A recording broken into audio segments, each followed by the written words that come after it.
이제 주문서를 제작하는 과정이 XML을 만드는 과정만 남았네요. 주문서 목록을 출력하는 XML은 mol_order_list.php 파일로 작성하기로 했습니다. 이 파일을 생성을 한 다음에 작성을 하겠는데, 이 파일 역시 이제 제너레이터 형태의 실험용으로 작성하는 것을 한다는 것을 참조하시고 소스를 보시겠습니다.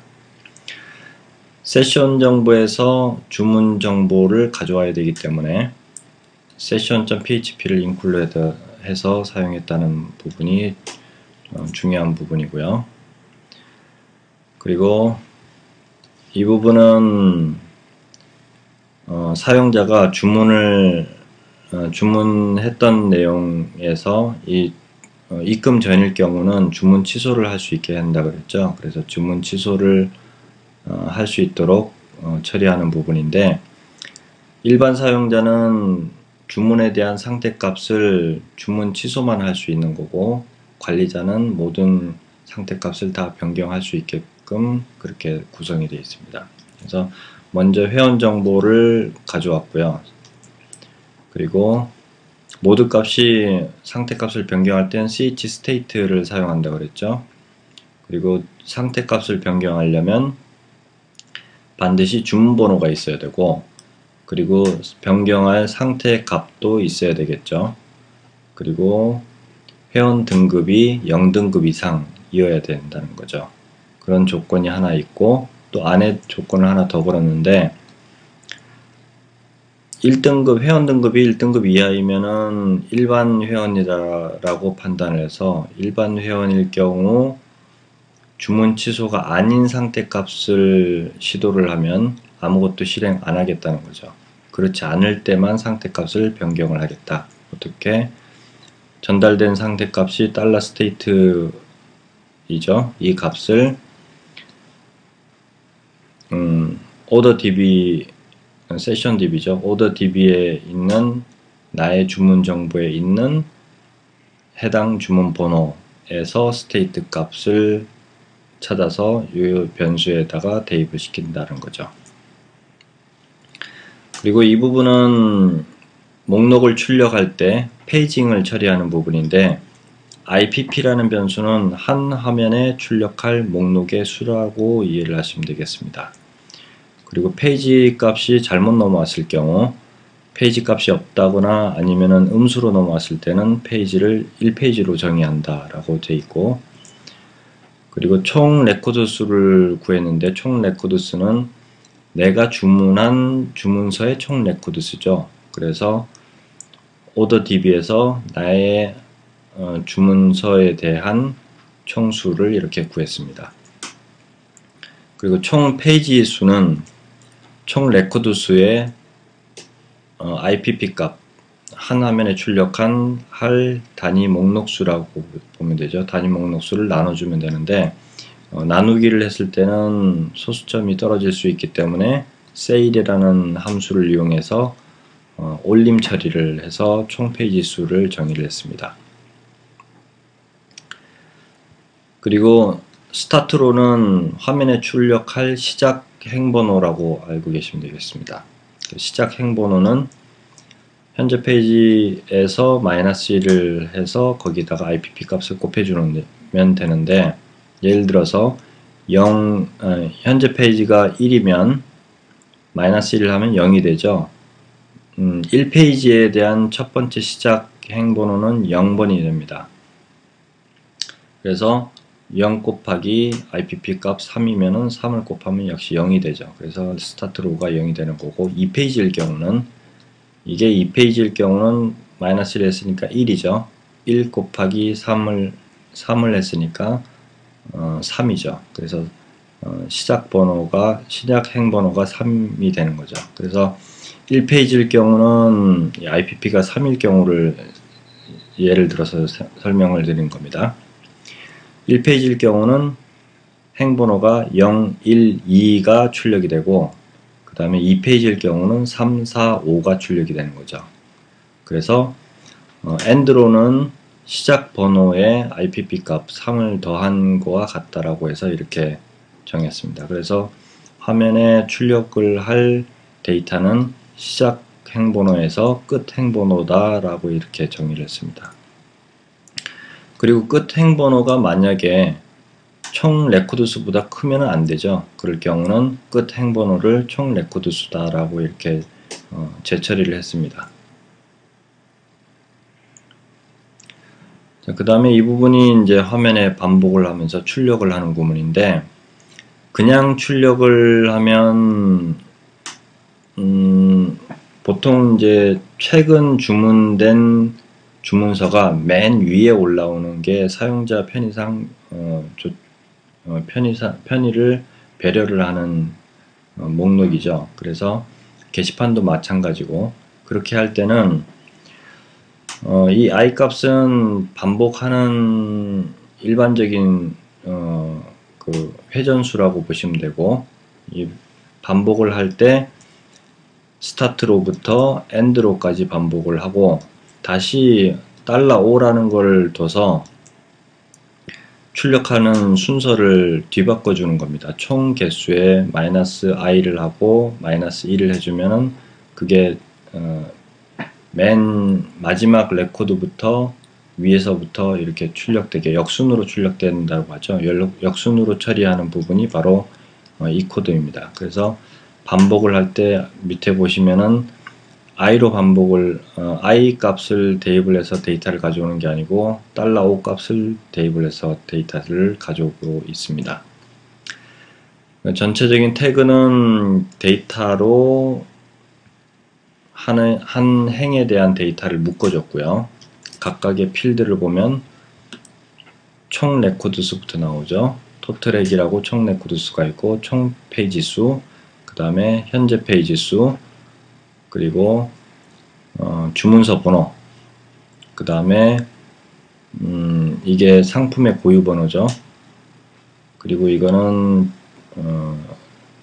그러니까 합계 금액, 토탈 프라이스, 그리고 받을 사람 이름, 전화번호, 집코드, 우편번호, 그리고 주소, 주문 배송 메모죠. 배송 메모, 입금자 정보, 그 다음에 입금 계좌번호, 그리고 등록일, 주문일이라고 보시면 되겠습니다.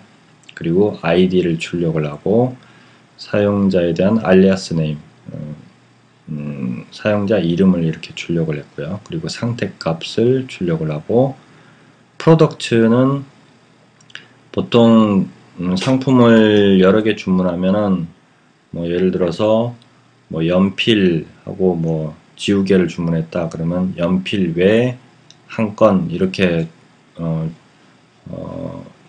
주문서 명을 정하기로 했는데, 그 부분이 이제 프로덕트입니다. 이 프로덕트는 한글도 들어가고 특수문자도 들어갈 수 있기 때문에 C 데이터로 묶어주고 있고요. 그래서 출력을 하는데 제일 처음에 제품명을 출력하되 품목 내역에 있는 첫 번째 제품을 출력을 하고, 그리고 품목 내역의 개수가 여러 개일 경우, 하나 이상일 경우는 외라고 출력을 한 다음에 뒤에 총 건수, 그러니까 총 건수에다가 하나를 뺀 거, 앞에 상품 이름이 나왔으니까 한 건을 뺀 건수를 출력을 하고 뒤에다가 건이라고 이렇게 출력을 했습니다. 나중에 실험을 해보면 어떤 식으로 나오는지 알 수 있을 겁니다. 정확하게. 그 다음에 카운트는 상품의 개수죠. 상품의 개수라기보다도 목록수라고 봐야 되겠죠. 내역의 품목 내역수라고 보시면 되겠습니다. 자, 이렇게 해서 목록을 출력할 수 있는 XML을 준비를 했고, 그 다음에 이 부분은 이제 주문 내역을 출력하는 XML입니다. more order detail.php. 주문 내역이라는 건 결국 상품 내역이 되는 거죠. 이것도 목록 형태가 될 거고요. 이 소스를 보시면 역시 세션 데이터베이스에서 가져와야 되기 때문에 session.php를 include를 했습니다. 그리고 사용자 아이디를 가져왔죠. 여기는 가져올 필드들을 메모로 이렇게 정리를 해놨네요. 그리고 타입 유형도 정리를 해놨죠. 그리고 그래서 뭐 배열로 이렇게 잘라서 형별로 처리를 할 수 있다라는 건데, 이건 이제 실제 배포용일 때 이렇게 형에 따라서 처리를 해야 되는 부분일 거고요. 실제 제너레이터에서는 어떻게 처리했느냐 보면 XML 기초 규약은 가져갔죠. 그리고 맨 위에다가 OrderDB라는 태그를 하나 추가를 했네요. 이 OrderDB에는 개발자가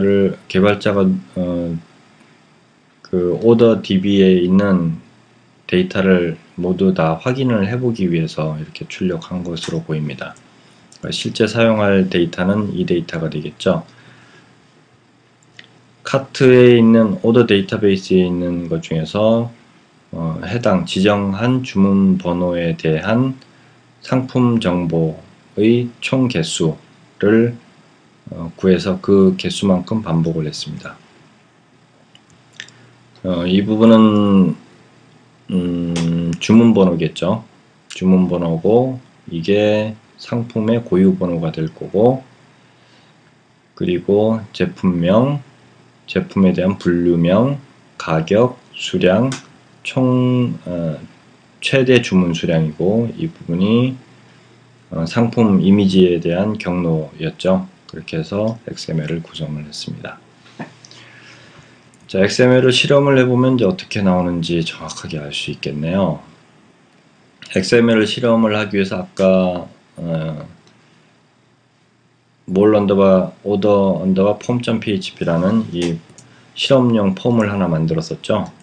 여기에서 주문을 이제 미리 해놨어야 되고요. 주문하기 버튼을 클릭을 해서 주문을 해 놔야 되고, 그 주문하는 과정을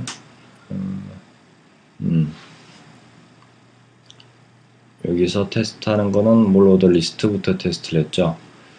자, 쪽 번호를 1번 1쪽에 대해서 요청을 하겠다라고 선언을 좀 더 확대해서 1쪽을 호출하겠다라고 정의를 하고, 나의 주문 목록을 호출을 하면 현재는 아직 주문하지 않은 상태라서 데이터가 이렇게 빈 상태로 나타나죠.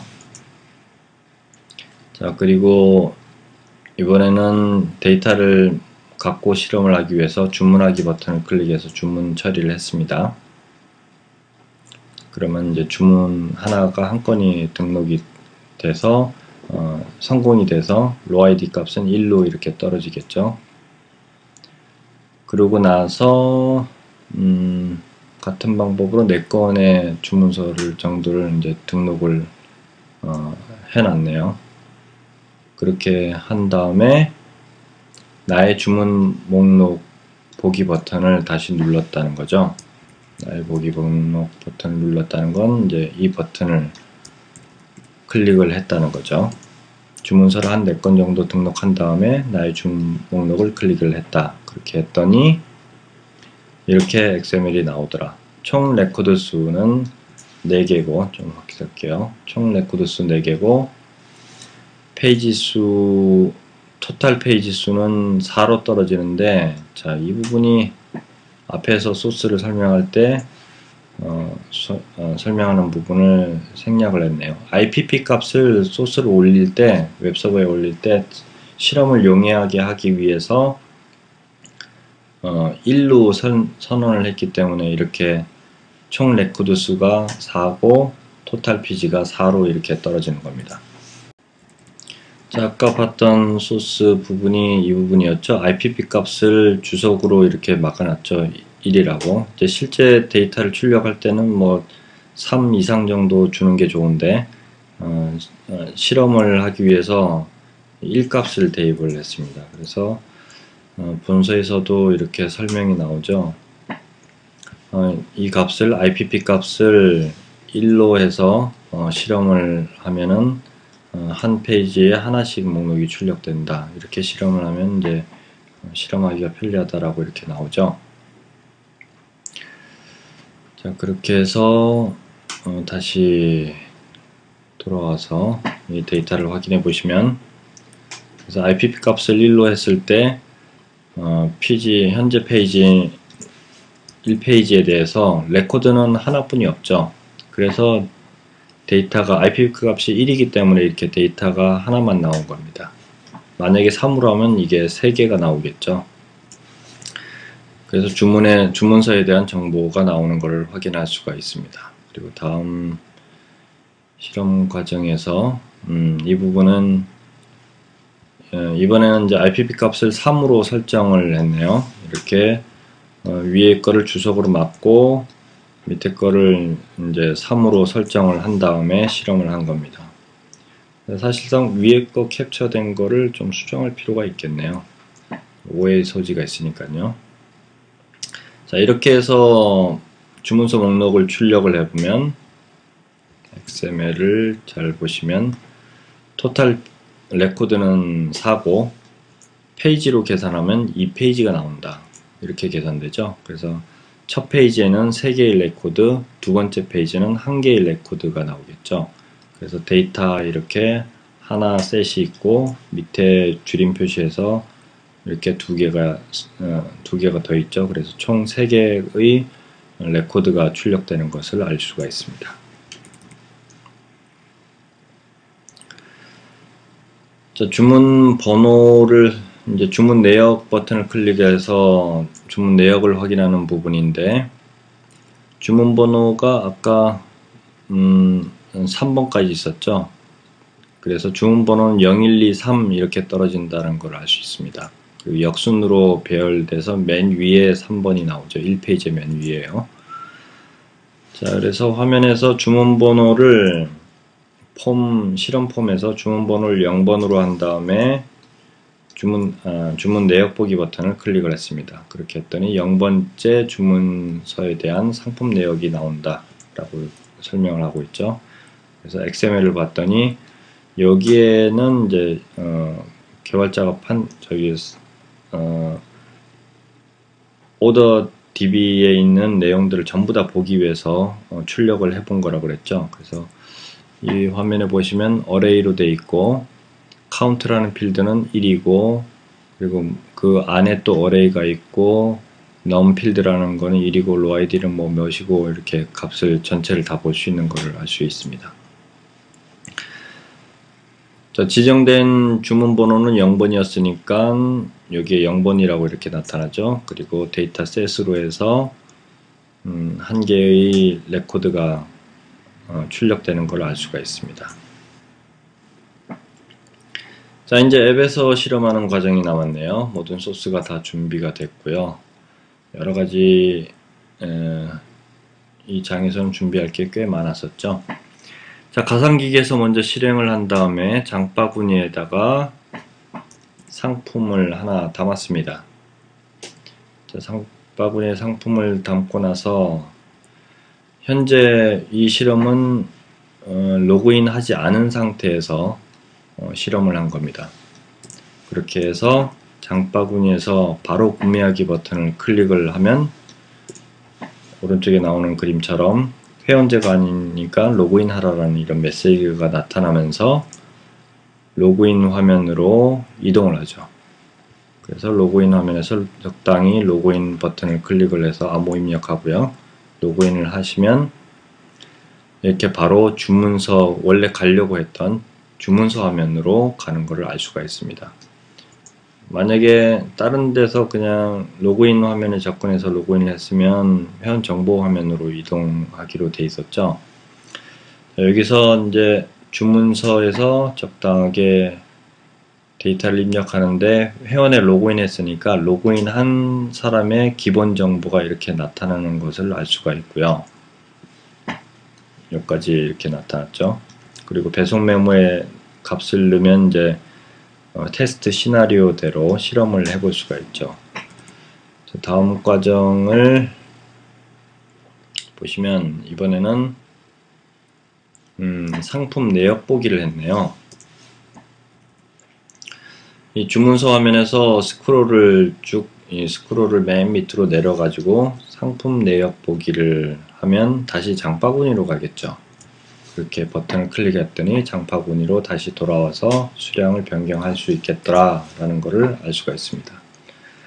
자, 이 상태에서 다시 백 버튼을 클릭을 했습니다. 백 버튼을 클릭하면 다시 주문서 화면으로 돌아오겠죠. 여기서 주문하기 버튼을 클릭을 해서 주문을 시도를 합니다.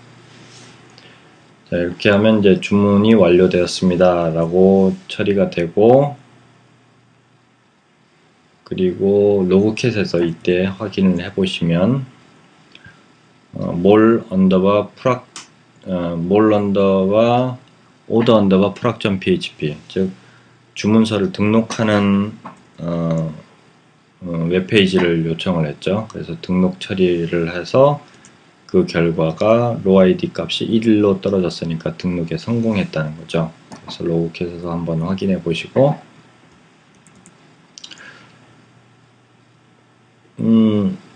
주문서의 등록에 성공을 하면 나의 주문서로 이동을 하기로 했었죠. 그래서 주문서 목록 화면으로 이렇게 자동으로 전환되는 것을 확인할 수 있습니다. 자, 여기서 이제 상세 버튼을 클릭을 하면 이 주문서 정보에 대한 상세 화면으로 이동하겠죠. 대화 상자가 나타나죠. 이 상세 내역은 액티비티로 화면을 전환하지 않고 대화 상자로 나타나기로 했으니까 이렇게 주문한 내역을 목록으로 볼 수 있는 상세 화면이 나타납니다. 여기에서 금액이 올바로 잘 나타났는지를 확인해 보시고요. 자, 보시면 도서 가격은 좀 더 확인해 볼게요. 도서 가격은 6,000원이었는데 주문 수량이 하나였으니까 곱하기 하면은 6,000원 그대로죠. 자, 6,000원일 경우는 5만원이 넘지 않았으니까 결국에는 배송료 4,000원이 부과돼서 4,000원을 합쳐서 총 결제할 금액은 만원이다, 이렇게 계산이 잘 되는 걸 확인할 수 있습니다. 자, 상세 내역을 다 확인했으면 닫기 버튼을 클릭을 하면은 되고요. 닫기 버튼을 클릭하기 전에 이제 제품에 대한 상세 정보 버튼이 잘 먹는지 실험했네요. 이 버튼을 클릭을 하면 제품에 대한 상세 화면이 이렇게 나타나는 것을 확인할 수 있습니다. 자, 이 상태에서 확인을 다 했으니까 백 버튼을 클릭을 해 보시면 다시 이전 화면으로 이렇게 돌아오죠. 그리고 로그캣에서 뭘 확인했나요? 이 상세 주문서에 대한 상세 정보 화면을 호출했을 때는 몰 언더바 오더 언더바 detail.php 파일을 호출을 해서 XML로 이렇게 나타나는 것을 확인할 수 있다는 것을 보여주고 있습니다. 자, 이제 상세 화면에 대한 정보는 다 봤으니까 닫기 버튼을 클릭을 합니다. 자, 닫기 버튼을 클릭을 하면 원래 있던 화면, 주문 내역 화면이 이렇게 나타나죠. 자, 여기서 아직 결제를 안 한 상태죠. 그래서 입금 전이라고 나타나는데, 입금 전이라는 이 스피너를 클릭을 해보면 안내문이 나오죠. 입금 전일 때만 주문을 취소할 수 있습니다 라는 안내문이 나타나고, 여기서 주문 취소를 한번 요청을 해봅니다. 자, 주문 취소를 요청을 하면 로딩 화면을 거쳐서 이렇게 주문 취소가 처리된 것을 알 수가 있죠. 자, 아까 이 스피너를 출력을 할 때는 입금 전일 때만 주문 취소하고 입금 전을 선택을 할 수 있게끔 했고, 그 이외에는 전부 다 선택을 할 수 없게끔 set editor enabled를 false로 설정을 했죠. 그래서 비활성 상태로 화면에 나타나는 것을 알 수가 있습니다. 자, 그 다음에는 어떤 실험을 했나요? 장바구니에 다시 상품을 더 등록해 보기로 했네요. 장바구니의 상품을 더 선택을 하고, 또 구매하기 버튼을 클릭을 하고 주문서에서 주문하기 버튼을 클릭을 했습니다. 자, 그렇게 했더니 이제 상품 내역이 주문 내역이죠. 주문 내역이 한 건, 두 건이 이렇게 나타나는 걸 알 수가 있습니다. 자, 이번에는 또 주문을 해보는데 이번에는 스테이트 값에 결제 완료라고 이렇게 입력을 해서 주문을 시도를 해보겠습니다. 현재 나타난 거는 이제 입금 전에 주문서가 있고 주문 취소한 게 하나가 있죠. 그래서 주문 폼에 이번에는 스테이트 이퀄은 결제 완료라고 이렇게 입력을 하고 주문하기 버튼을 클릭을 했습니다. 자, 그렇게 했더니 결제 완료라고 상태가 바로 뜨죠. 그리고 이것도 역시 선택을 할 수 없게끔 비활성 처리가 되어 있는 걸 알 수가 있고, 자, 이번에는 배송 메모에 에러라고 이렇게 입력을 하고 주문하기 버튼을 클릭을 하면 화면 전환이 되지 않고 예기치 않은 오류입니다 라고 이렇게 주문 실패에 대한 메시지가 나타나죠. 자, 그 다음에 또 한 정상적인 주문건을 7건 정도 넣고 이제 페이징 실험을 하는 과정이 나타나네요. 7건 정도 넣어놓고 한 페이지에 현재 앱 화면 사이즈를 봐서는 3개 정도만 출력하면 적당할 것 같아서 아까 PHP 소스에서 $IPP 값을 3으로 설정을 하고 지금 테스트를 하고 있는 겁니다.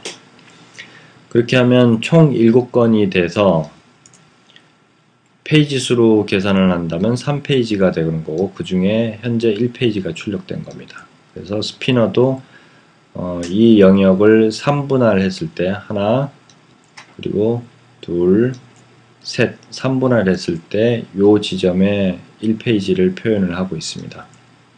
이걸 뭐 정책에 따라서 뭐 이쪽에다가 표현하고 싶으면 이제 소스에서 좀 수정을 해야 될 필요가 있죠. 현재 이 소스에 의하면 이 위치가 맞게끔 되어 있습니다.